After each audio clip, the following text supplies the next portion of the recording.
महाराष्ट्र की 288 विधानसभा सीटों पर सुबह 8 बजे से मतगणना जारी है। सुबह 10:30 बजे के बाद भाजपा गठबंधन रुझानों में एक तरफा जीत की ओर आगे है। उसे 200 से ज्यादा सीटें मिलती दिख रही हैं। उधर कांग्रेस गठबंधन पिछड़ गया है। वह 55 सीटों पर बढ़त बनाए हुए भाजपा 149 सीटों पर चुनाव लड़ी थी। इनमें 128 सीटों पर आ गए, यानी भाजपा 86% सीटों पर बढ़त बनाए हुए है।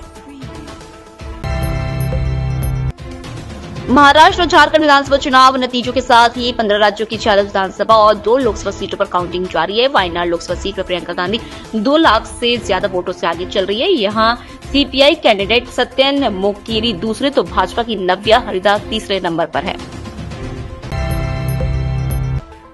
प्रधानमंत्री नरेंद्र मोदी आज शाम 7 बजे दिल्ली स्थित भाजपा मुख्यालय पहुंचेंगे। यहां वे कार्यकर्ताओं को संबोधित करेंगे। इस दौरान वे महाराष्ट्र झारखंड चुनाव के नतीजों पर चर्चा करेंगे।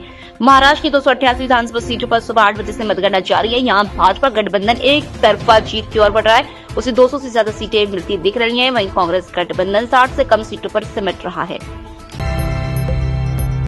संसद का शीतकालीन सत्र 25 नवंबर से शुरू हो रहा है। यह पिछले 10 साल में सबसे आक्रामक हो सकता है। मगर इसमें सत्ता पक्ष का दबदबा रहेगा या विपक्ष का, यह शनिवार को आ रहे महाराष्ट्र और झारखंड विधानसभा चुनावों के नतीजे से तय होगा।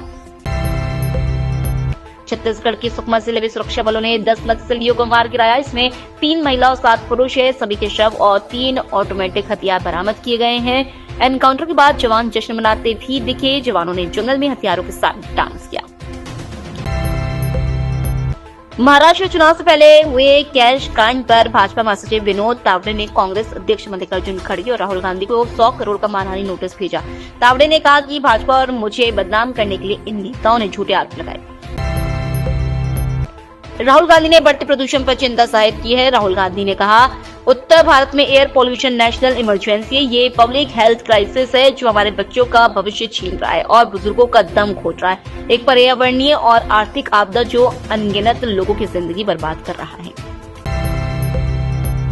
मणिपुर में हिंसा को देखते हुए राज्य के मंत्री एल सुसिंद्रो ने अपने घर को कंटीले तारों और लोहे की ज्वाल से कवर किया है। उन्होंने कहा, संपत्ति की रक्षा करना हमारा संवैधानिक हक है। अगर भीड़ ने फिर हमला किया तो उसका जवाब दिया जाएगा। दिल्ली 5 दिन बाद शुक्रवार शाम को फिर गैस चैम्बर में तब्दील हो गई। शनिवार सुबह 6 बजे भी दिल्ली के 9 इलाकों में प्रदूषण गंभीर कैटेगरी में रिकॉर्ड किया गया। सेंट्रल पोल्यूशन कंट्रोल बोर्ड के मुताबिक दिल्ली के वजीफपुर में हवा सबसे ज्यादा जहरीली है। राजधानी दिल्ली के गोविंदपुरी थाने में तैनात दिल्ली पुलिस की कांस्टेबल की चाकू मारकर हत्या कर दी गई। मृतक की पहचान किरण पाल के रूप में हुई है। पुलिस अधिकारियों के मुताबिक शनिवार सुबह गोविंदपुरी की गली नंबर 3 में कांस्टेबल किरण पाल की वर्दी में शव मिला।